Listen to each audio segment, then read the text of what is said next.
जय श्रीकृष्ण, जय बजरंगबली, समस्त को प्रणाम। पूर्व दिन आम प्रथम अध्याय श्लोक 29 पाठ करते तार अर्थ बुझी। आज आम 30 श्लोक पाठ करवा। आसतु।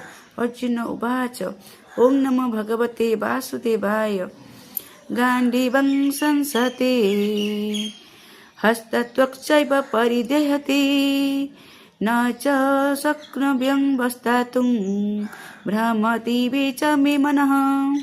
ए श्लोक रे अर्जुन बहुत दुख प्रकाश कर, बहुत दुख हो जाइछन्ति, एते अधैर्य हो जाइछन्ति जे तांको प्रसिद्ध धनु बा गांडीव तांको हाथरू खसी जाइछि। तांको मन बारंबार भ्रमित होउछि। से बहुत दुख प्रकाश करुचन्ति। से एते व्यस्त व्यवृत व्यथित हो जाइछन्ति, एते बड़ अधैर्य हो जाइछि, युद्ध क्षेत्र से ठिया ही पारुनाहांति। एथि आमे जानिबा पहिले अर्जुन भली परिस्थिति आम मान जीवन में अनेक थर आसी थाए।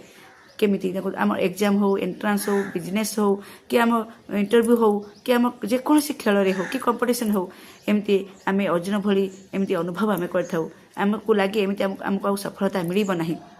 देखो अर्जुन महाप्रतापी महायोद्धा, से आज सबुठू शक्तिहीन हो जाइछन्ति।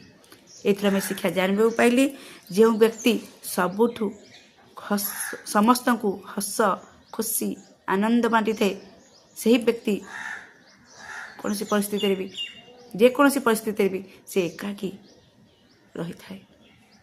बहुत बहुत धन्यवाद। राधे कृष्ण।